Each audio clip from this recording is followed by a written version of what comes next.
Buenas tardes. Bienvenidos a De Cerca con Elías Ruiz Matuc.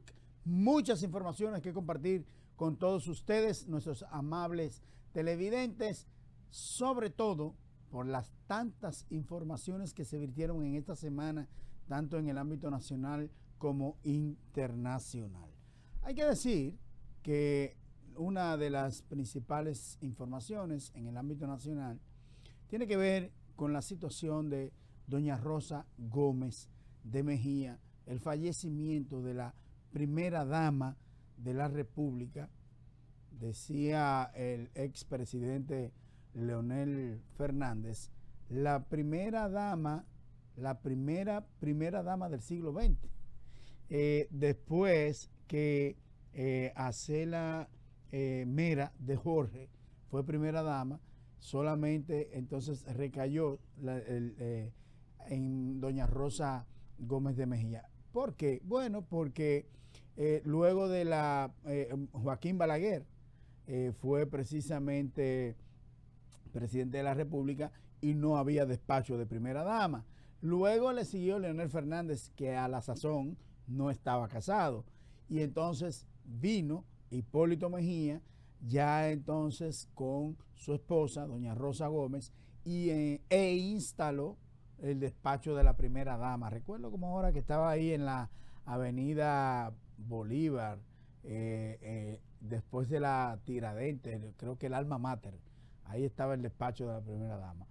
Y hizo un trabajo excepcional doña Rosa Gómez de Mejía, sin hacer mucho ruido, sin estar buscando cámaras de televisión, sin estar señalando lo que hacía. Y uno de los proyectos que hizo doña Rosa Gómez fue el Museo Trampolín. Y fue precisamente en el Museo Trampolín, rehabilitándolo, reconstruyéndolo, que lo hacía Carolina Mejía, su hija, y ella pronunciaba el discurso y ella la ayudaba a Carolina. Lamentablemente, en ese mismo museo que ella instauró, lamentablemente murió. Pero murió haciendo el bien, y los periodistas se fueron allá a Gurabo. Y allá en Gurabo, las expresiones de solidaridad y de las cosas que hacía a favor de la comunidad de Gurabo, de donde ella nació junto con Hipólito Mejía, óyeme, es increíble. Eso tampoco hacía ruido, nadie sabía sobre eso.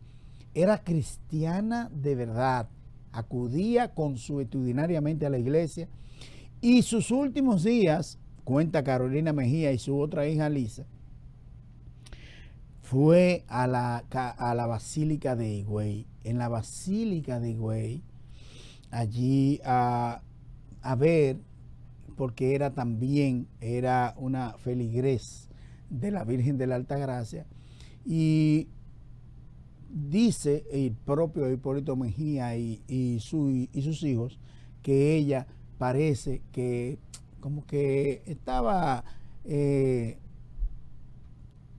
queriendo, no, la palabra es sospechaba que parece que eran sus últimos días, porque resulta que la semana antepasada estaba en el Jardín Memorial saludando a algunas personas que de algún velorio, y ella ahí dijo que quería que la enterrasen allí en ese cementerio, el Jardín Memorial. Y fue ahí, la complacieron precisamente su familia. Un legado importantísimo que deja doña Rosa Gómez de Mejía, y que uno ahora, mucha gente se entera de qué fue lo que ocurrió, ciertamente. Como por ejemplo decía Hipólito Mejía, que el matriarcado que tenía doña Rosa era de la unidad familiar, era especialmente una persona que le gustaba reunir a su familia, a sus nietos, a bisnietos, una linda familia. Y sus hijos prometieron, entre ellos su hija Lisa, precisamente seguir con ese legado de la unidad familiar. Yo creo que de las salutaciones y de las condolencias que recibió el expresidente Hipólito Mejía en la funeraria, dice que bueno, tuvo que irse de tan, yo quisiera abrazarlo a todos, pero yo soy un hombre de 80 años, decía Hipólito Mejía, y ciertamente es así, pero el presidente Danilo Medina fue, duró 5 minutos ahí en la funeraria. Para mí, es una opinión particular, la que más llamó la atención fue las salutaciones de Leonel Fernández. Primero, por la carta que emitió precisamente el expresidente Leonel Fernández y diciendo las características de bonomía de la dama que le parecía a doña Rosa Gómez. Y luego de la carta, de haber enviado esa carta, de haber escrito 2 twitters precisamente, y que dijo Hipólito Mejía que se alegró cuando vio eso en las redes sociales, fue a la casa de Hipólito Mejía, una comisión encabezada por el expresidente Leonel Fernández. Y la verdad que para mí eso dice mucho de un líder político y de un ser humano. Las diferencias políticas quedaron ahí al margen y el propio Hipólito Mejía, que sigue siendo el mismo Hipólito auténtico de siempre. La verdad que a mí me agradó mucho ese encuentro precisamente.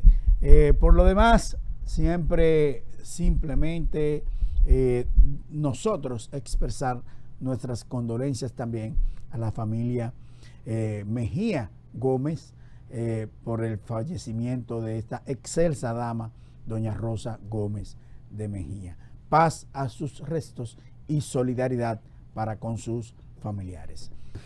Ha habido ligeros aumentos del barril de petróleo según lo que es el Texas, que es precisamente el precio de referencia nuestro. El presidente Luis Abinader había dicho con anterioridad que si el barril de petróleo alcanzaba los $115 el barril, ese ligero aumento no lo iba a poder asumir después de los $115. 114,93 llegó en esta semana, por lo que nosotros creemos, ¿verdad?, que ahí no va a haber incidencia en los precios del combustible en esta semana y que va a permanecer durante los 4 meses que prometió el presidente Luis Abinader se iba a subsidiar el combustible en la República Dominicana. De todos modos, vamos a ver las variantes de los precios de los combustibles. Buenas tardes. Como ya es costumbre, paso a comentarles el panorama de los hidrocarburos para la semana del sábado 26 de marzo y hasta el próximo viernes 1 de abril del presente año. Al miércoles 23 de marzo, el precio internacional del WTI promedió $109.30, para un incremento importante con relación al promedio de la semana anterior. De hecho, los cierres de operaciones del WTI durante la semana en los mercados oscilaron entre $102 como valor mínimo y $114 por barril como valor más alto cotizado en toda la semana. El tema más comprometedor sigue siendo el mismo: la guerra en Ucrania, que ya cumple un mes de vigencia, provocando una alza indiscriminada de los precios, llegando a cotizar el WTI alrededor de los $130, precios no vistos desde el año 2008. Los precios que el mercado determinaban eran francamente demoledores para nuestro país. Mandaba alzas entre 20 y 86 pesos en los distintos combustibles. Una total locura. No obstante, el gobierno actúa en este momento difícil con responsabilidad y con determinación, nueva vez asumiendo el 100% de estas dramáticas alzas, preservando los precios por al menos una semana más, evitando con ello afectar el bolsillo de todos los dominicanos. Para lograrlo, tendremos que gestionar 1.150 millones con los importadores privados, cifras sin precedentes. Así las cosas, los precios para esta semana son los siguientes. La gasolina premium se venderá a 293 pesos con 60 centavos por galón. La regular se venderá a 274 pesos con 50 centavos por galón. El gasoil regular se venderá a 221 pesos con 60 centavos por galón mientras que el óptimo a 241 pesos con 10 centavos por galón. El GLP, el gas licuado de petróleo, se venderá a 147 pesos con 60 centavos por galón, mientras que el gas natural a 28.97 pesos por metro cúbico. Todos los combustibles mantienen su precio. La tasa de cambio promedio semanal se sitúa en 55.08 según publicaciones diarias del Banco Central. Gracias y buenas tardes. Libre, para poder pagar la uni desde donde esté. Libre para checar que me pagaron sin gastar mi internet. Y para hacer mis transferencias sin tener que estar buscando Wi-Fi. Para poder ver lo que tengo en mi cuenta sin que se me acabe la recarga. Ay, sí, lo fácil que es de usar. Sí, hemos liberado nuestra app Banreservas del consumo de datos para que aproveches todos sus beneficios tengas o no tengas internet, haya o no Wi-Fi y sin consumir tu recarga. Bájala, úsala y resuelve. App Banreservas, tu banco fuera del banco. Banreservas, el banco de todos los dominicanos. El Banco Central regula el sistema financiero. Diseña y propone a la Junta Monetaria las normativas necesarias para el funcionamiento eficiente del sistema financiero, contribuyendo con la estabilidad y el crecimiento de la economía. Banco Central, 75 aniversario. Por la estabilidad y el crecimiento.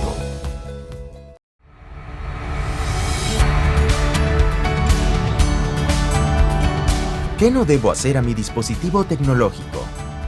Nunca utilices alcohol o líquidos abrasivos para limpiar tu dispositivo. No utilices tu dispositivo siempre conectado a la corriente para proteger y prolongar la vida útil de su batería. Nunca comas o bebas sobre tu dispositivo. Evita rayar o pegar calcomanías en el dispositivo. No pongas bebidas cercanas a tu dispositivo para evitar posibles derramamientos. No dejes tu equipo en contacto directo con la luz solar para evitar daños en la pantalla y los componentes plásticos. Ministerio de Educación de la República Dominicana.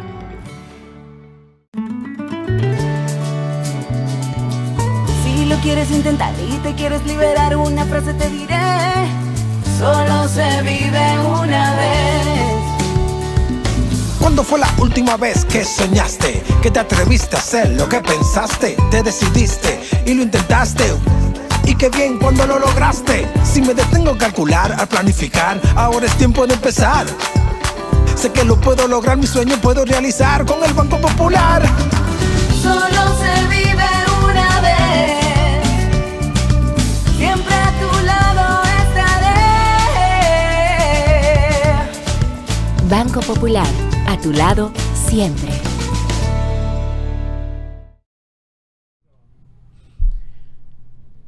Ha sido una información muy preocupante para los usuarios, para los obreros, para los empleados, que no conocemos mucho sobre las administradoras de fondos de pensiones. Y ha salido en el informe que reciben cada uno de los trabajadores de las administradoras de fondos de pensiones particulares, una reducción de los emolumentos. ¿Qué pasa? En esa reducción de los emolumentos hubo vertiginosamente una campaña, aprovecharon los detractores de las administradoras de fondos de pensiones, los diputados Pedro Botello y compañía, y otros senadores que sometieron un proyecto para la eliminación de las administradoras de fondos de pensiones y para las ARS, administradoras de riesgos de salud, que están incluidas en la ley 8701, que es la ley de seguridad social. Han explicado economistas como Jaime Aristi Escuder, como señor Vergés, que se trata de situaciones que tienen que ver con la tarifa o del dólar en la República Dominicana y de la depreciación precisamente del dólar con relación al peso, y que eso se refleja precisamente en la plusvalía o no de los emolumentos que se encuentran en la administradora de fondos de pensiones particulares. Lo explicaba también Jaime Ariste Cuder de la siguiente manera. Usted tiene $10,000 en el banco. El dólar está a 57,65. Si usted tiene $10,000, usted tiene, ¿cuántos son? 5,600,000. Yo estoy diciendo un número por decirlo. Si el dólar baja a 54, usted tiene esos 10,000 mismos dólares, pero tiene menos cantidad de pesos, porque bajó a 54 de 57. Ahora bien, si usted no invierte esos $10,000 y se quedan en el banco, usted tiene los mismos $10,000. Y cuando vuelva otra vez la tasa del dólar a 57, usted va a volver otra vez a tener los mismos 57,64 que era la tasa del dólar antes de bajar. Usted no ha perdido nada, porque al final del año usted va a tener los mismos beneficios que obtuvo el año pasado o quizás superior en el año que suscribe.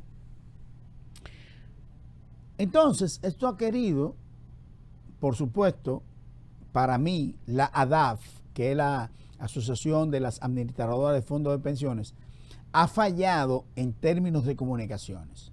¿Por qué? Porque hay dos mecanismos de comunicación. La comunicación preventiva en términos de relaciones públicas y la comunicación reactiva. ¿Qué ha tenido que hacer las administradoras de fondos de pensiones? Reaccionar a la embestida por la falta de información que han tenido los usuarios de las administradoras de fondos de pensiones. O sea, las administradoras de fondos de pensiones han perdido en términos de imagen pública. ¿Por qué? Por la falta de una estrategia de comunicación. Porque a los usuarios hay que mantenerlos informados todo el tiempo. Todo el tiempo tienen que mantenerlo informado. Y no solamente en un momento de crisis. Eso está mal por parte de las ADAF. Ahora, ¿pero qué está mal por parte de los políticos, diputados y senadores que están aprovechando esta situación? Están aprovechando estos políticos para pescar en río revuelto. ¿No es así? Resulta que entonces, ante esta situación, someten un proyecto de ley supuestamente para modificar las administradoras de fondos. No modificar, no, erradicar de la ley 8701. Señores, no se dejen confundir. La ley 8701 debe ser modificada de manera integral, no como quieren hacer, creer algunos diputados y senadores de que se puede hacer. Pedro Botello tiene desde el año 2020 tratando de buscar adeptos, y lo ha conseguido, diciendo que le devuelvan el 20% de los fondos de pensiones a los usuarios. Señores, esos recursos de la administradora de fondos de pensiones están, como dice la palabra, fondos de inversiones. Y la propia ley establece a dónde y a qué instrumentos son los que deben ser invertidos esos fondos de inversiones. No es que la administradora de fondos de inversiones va a invertir en tal cosa o cual porque le dio la gana, no. Eso está establecido en la ley. Y esa plusvalía es en beneficio de la administradora de fondos de pensiones y de los usuarios. Y óigame bien lo que le voy a decir. En la Tesorería de Seguridad Social, el empleador pone la mayor parte de los recursos que van a los fondos de pensiones. La menor parte lo pone el empleado. Estamos hablando de 7 puntos tantos que pone el empleador y el empleado pone 2.95, creo que son, para los fondos de pensiones. ¿Dónde está el fondo de inversión y dónde está el dinero que usted va a cobrar como pensión? En la plusvalía que genera esos recursos. Porque eso es lo que la gente y a la administradora de fondos de pensiones le falta explicar todo el tiempo. Óyeme, la gente sabe que bebe Coca-Cola, que la Coca-Cola es buena, valga el anuncio publicitario, pero la Coca-Cola no deja de anunciarse, igual que la Pepsi, igual que la cerveza y el ron, y a todo el mundo le gusta y es positiva el crecimiento económico y comercial, pero mantienen una campaña. Asimismo, debe mantener las administradoras de fondos de pensiones la campaña de información en el usuario. Todo, absolutamente todo. ¿Para qué? Para que no existan este tipo de cosas aprovechadas por los políticos populistas para hacer creer una cosa que no es a los usuarios por falta de información. Por falta de información. Aprendamos de esto, señores. Tanto a los usuarios, estoy hablando a los ciudadanos, estoy hablando a los políticos y diputados y senadores, y estoy hablándole a las administradoras de fondos de pensiones. Todos son responsables de lo que está pasando en términos de imagen de los fondos de pensiones en el país actualmente. Falta de información. La semana informativa se inició con un acontecimiento muy triste y fue el fallecimiento de la ex primera dama de la República, doña Rosa Gómez de Mejía.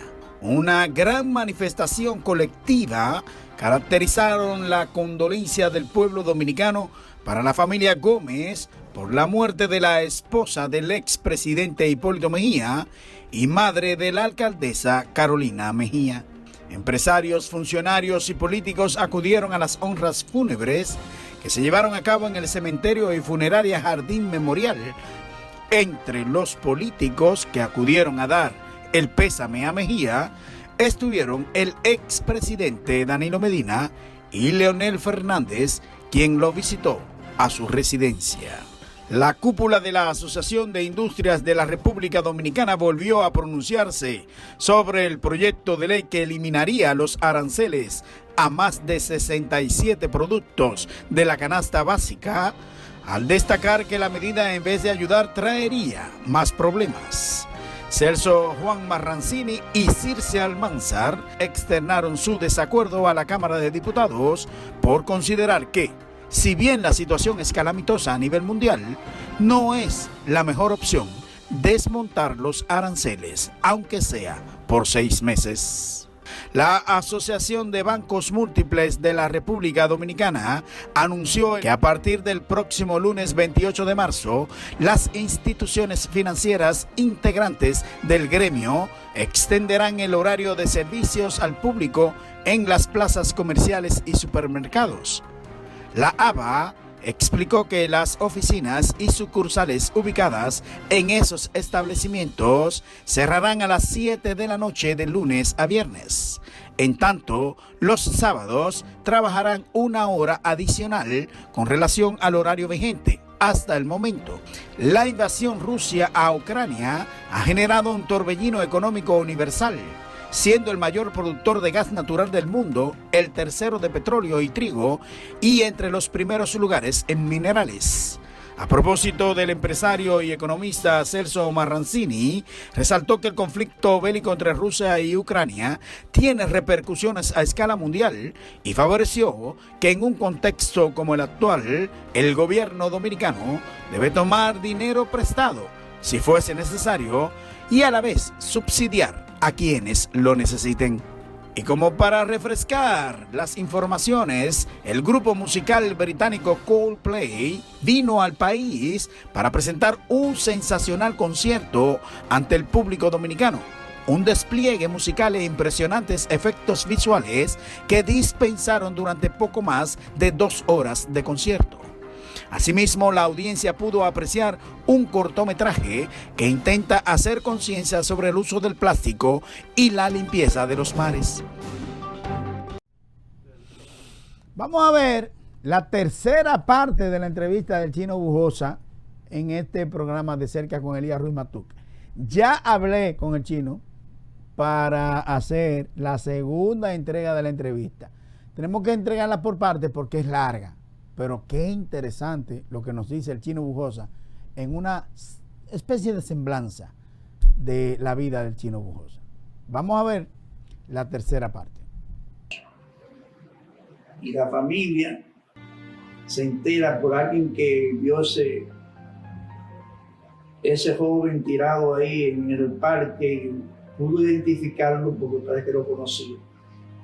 Y le comunicó a la familia porque mucha gente pensaba que era un borracho que estaba ahí. Y la familia lo rescata del parque. O sea, él pudo superar esa paliza que prácticamente produjo muchos desgraves internos y todo eso. Y fue asistido por el doctor Pablo Íñiguez, que era el médico de la familia. Entonces Cocuyo vivió esa experiencia tan amarga que incluso... Pero que era un desafío. Claro, Cocuyo, entonces a Cocuyo lo internaron en el hospital Padre Virginia para tratar de... porque estaba en una situación donde estaba realmente completamente su cuerpo amoratado, lleno de hematomas y cosas. Bueno, y se salvó de eso. Ya después de esa paliza, vuelve la familia, la presión, el Cocuyo, asílate. Y él finalmente, por tanta insistencia de su madre principalmente y su hermano, se asiló en la Embajada de México, que estaba ahí en la avenida George Washington, más para allá del Ministerio de Cultura por ahí. Pero los agentes de seguridad del CIN, a los pocos días de él estar asilado, le mandaron un calier, supuestamente que era de que antiturbista, y se asiló también ese calier, pero el objetivo del calier era matar a Cocuyo en la embajada. ¿Y cómo intentó matar a Cocuyo en la embajada? En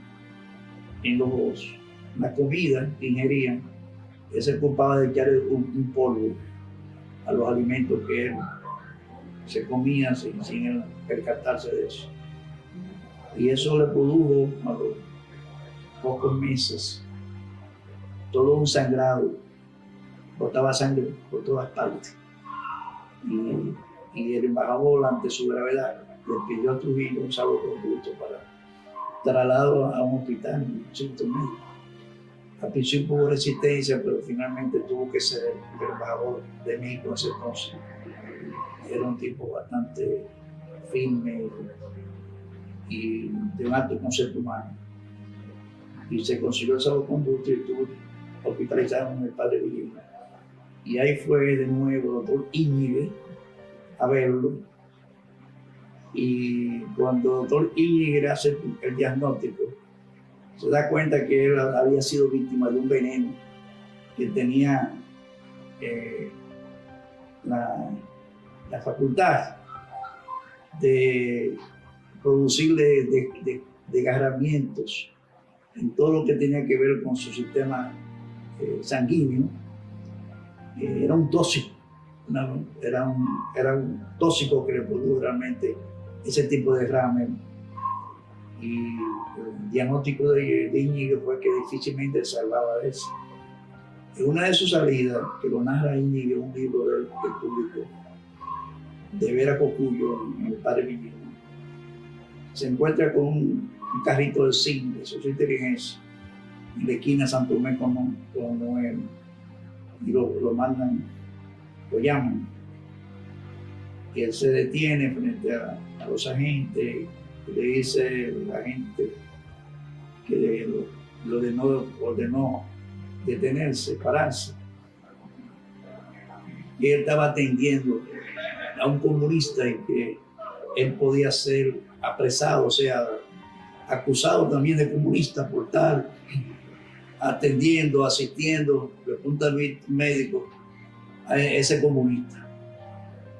El doctor Íñiguez dijo, bueno, ya cuando se veía que iba a ser detenido, permíteme una llamada y le dieron el permiso para que llamara ahí.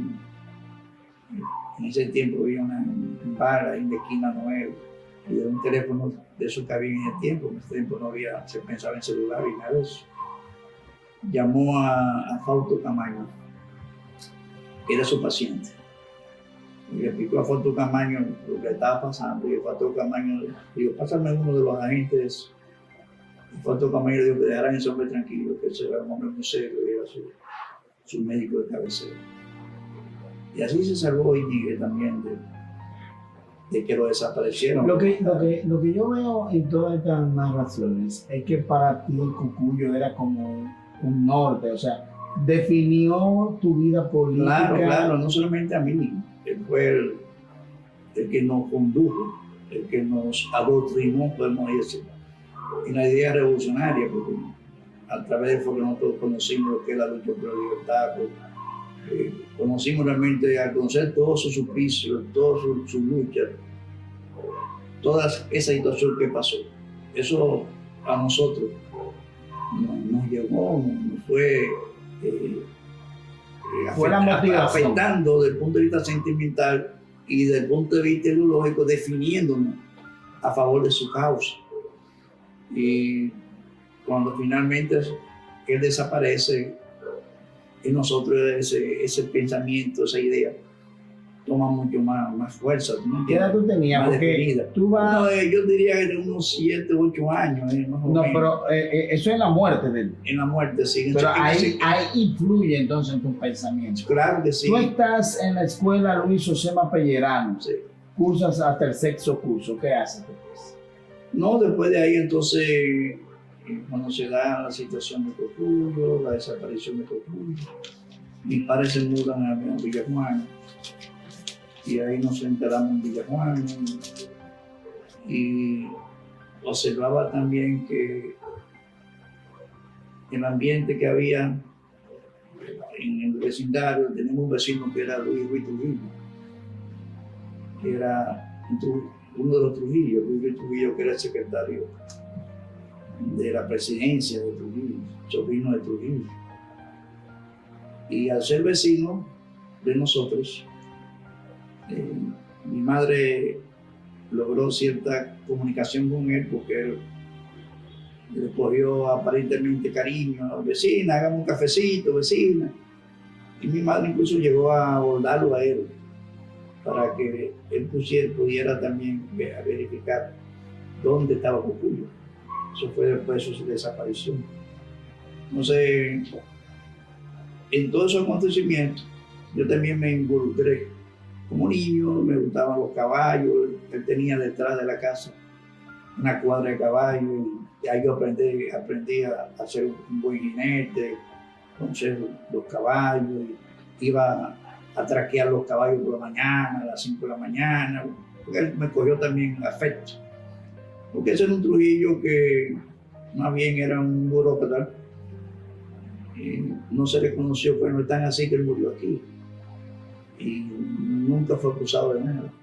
O sea, fue de los Trujillos que estuvo en la tiranía, fue funcionario, pero no se le conoció realmente crímenes así, horrendos, ese tipo de cosas. Sí, todas las cosas que los Trujillos en ese ambiente de poder y cosas y realizaban. Pero era un hombre muy aficionado a los caballos y cosas, y yo era un niño, me decía, Chinito, ven a buscarme tal caballo tal sitio y cosas, y yo me crié también en ese ambiente. Bueno, llegó el momento que él me asimiló a su propia estructura de su caballería y me nombró portero de su caballería. Me pagaba $1 semanal, pero pesos que rendías. Claro. Pero Eso fue en Villajuana. Villajuana. ¿En qué parte de Villajuana? Eso es en la calle Francisco Villaspesa, era que estaba la 139, era que estaba la casa de mi madre y al lado estaba la casa de Luis Trujillo, que al fondo tenía un patio enorme, un solar enorme, que fue el que usó para una caballería. Entonces yo tuve esa parte de niñez también, pero ahí mi madre... ¿Tú no sigues estudiando? Después del sexto de bachillerato, sexto de primaria. Sí. Yo entonces, al mudarse a Villajuana. A Villajuana me inscribí en la Escuela República Dominicana. Ahí fue que yo me conocí a Jimmy Sierra, Adriano de la Cruz, todos esos compañeros. Hoy día somos grandes amigos y compartíamos realmente ese espacio de estudio en el barrio y la inquietud cultural de Jimmy Sierra, todo ese tipo de situaciones fue que nos involucramos en todos los acontecimientos de muchachos de barrio. Y bueno, esa situación se produjo y ya cuando se produce la expedición de Constanza en Manuel Terón, eso me impactó a mí. O sea, yo venía de un proceso de concientización de mi idea antitrujillista, que cuando estuve en la zona colonial, estudié en la intermedia también, cuando pasé del liceo Luis José Pellerano, aún viviendo en Villajuana, pasé a la intermedia argentina, y ahí yo conocí a Homero Hernández, a Chuta, y éramos parte del alumnado de esa escuela. Y ahí nosotros hicimos una gran cofradía, veíamos que entre nosotros había esas ideas, y bueno, recuerdo que una noche estábamos nosotros sentados en el malecón, eso fue con los años 50, después de la muerte de Cocuyo, y después de la muerte de la Mirabal, sentimos como un ruido de una avioneta. Miramos, no vemos nada. Y después comienzan a caer muchos volantes. Vamos y buscamos uno de esos volantes y era un aviso: pueblo dominicano, retírate a las montañas, que dentro de poco Santo Domingo será bombardeada.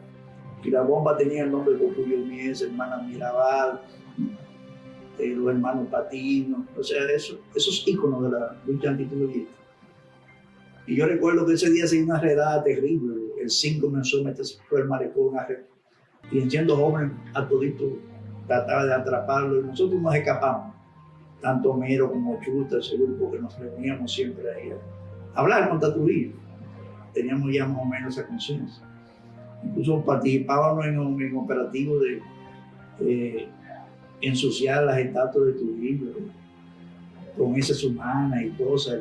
Lo hicimos en 2 o 3 ocasiones. O sea, hacíamos ese tipo de tareas, como poner letrero también abajo Trujillo. ¿Qué edad tú tenías más o menos ahí? Bueno, ya yo, diríamos unos 11 o 12 años. Ya yo estaba en la intermedia.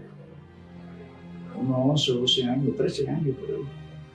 ¿La intermedia me dijiste se llamaba? República Argentina. Vamos a suponer unos 13 o 14 años. Entonces, como te digo, ya nosotros en plena tiranía teníamos conciencia, más con yo viviendo la experiencia de mi tío.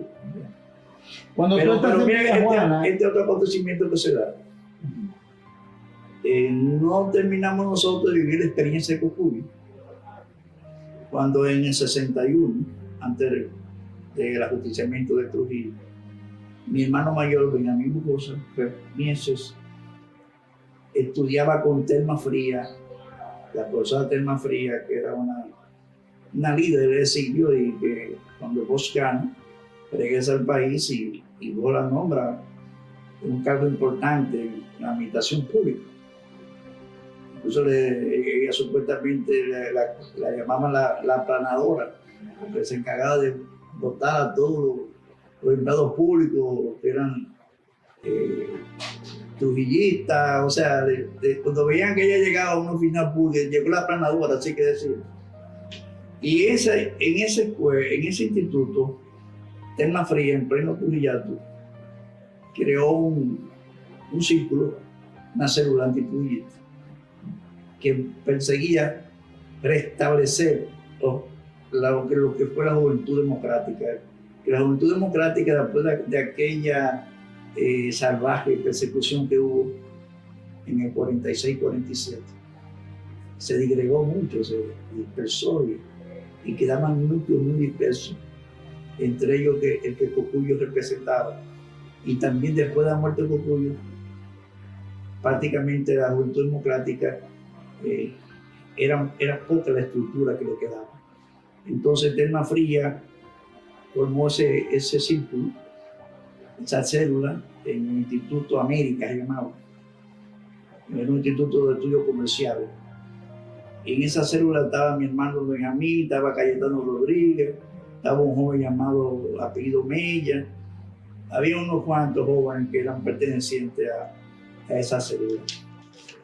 El hecho fue que una de las células develó la existencia de ese círculo antitrujillista y fue allanada el instituto, fue apresada Terma Fría y mi hermano fue apresado en su casa. Yo dormía en la misma habitación que él, en la Santomé Esquina Noé, tercer piso, un edificio que hay ahí todavía.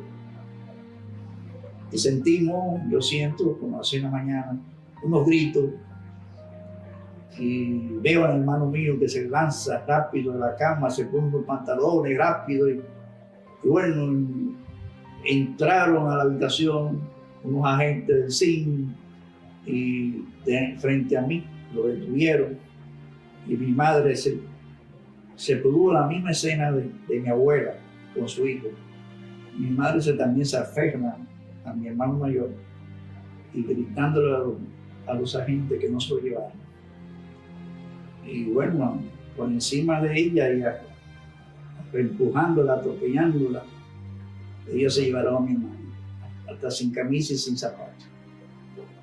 Y eso yo lo viví, eso también me impactó enormemente. O sea, el hecho de la impotencia de uno no poder hacer nada por su hermano. Me impactó tanto que yo era una casa de 3 pisos y del balcón del apartamento miré cuando ahí lo metí en el carrito y me hacía así. Lo mismo pasó que a unos 4 meses, no se sabía de mi hermano, que estaba en la 40, que estaba en el 9, que lo habían asesinado, que está desaparecido. Pero eso produjo en nosotros una agitación terrible, porque mi padre, que era chofer de carro público, cogió miedo, temor de trabajar de noche. Y yo trabajaba siendo ya un adolescente, más o menos. Comencé a trabajar en la Corporación Dominicana de Electricidad. Y eso fue en los años 60.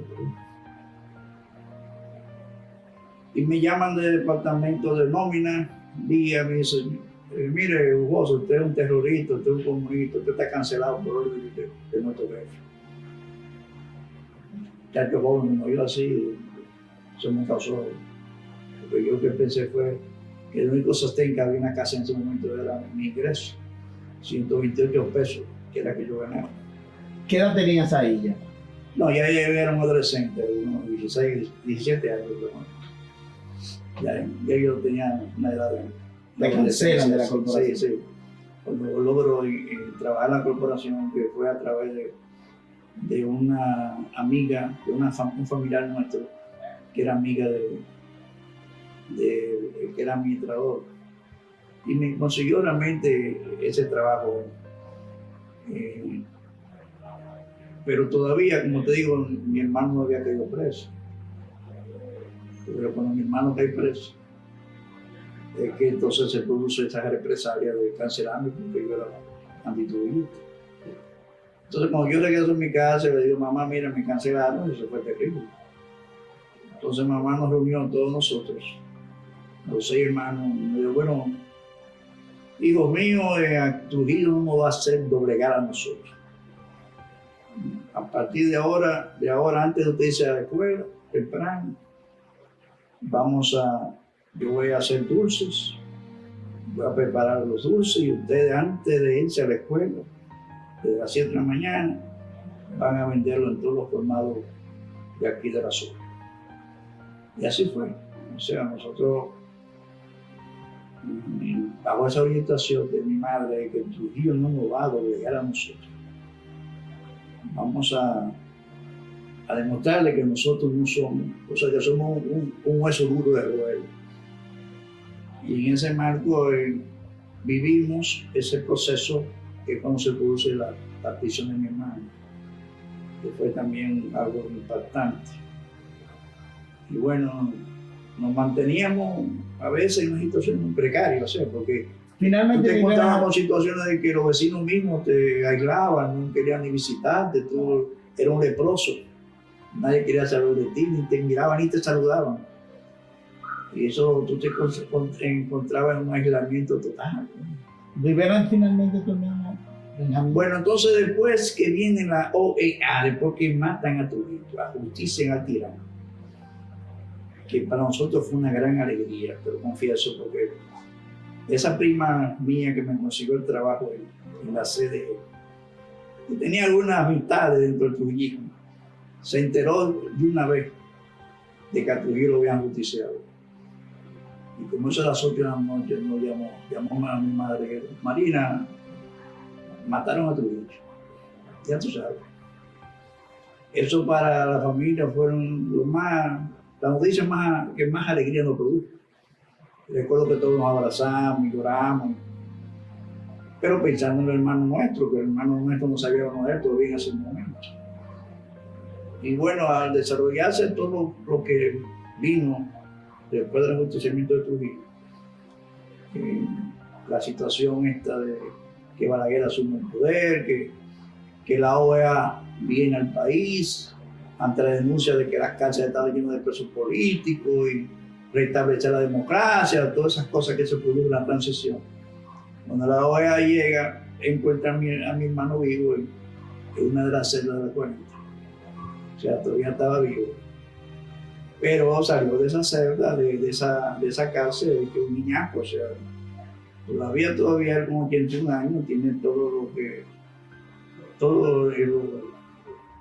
los problemas de salud mental, de todos los problemas emocionales, sufre de mucha depresión, tiene una situación que después que él tuvo esa experiencia donde fue muy torturado, estuvo en la silla eléctrica para aplicar el bastón eléctrico, todo eso. Él salió de ahí por los nervios realmente prácticamente descontrolado. Y en ese marco, como te digo, logramos rescatar al hermano de ese gasto.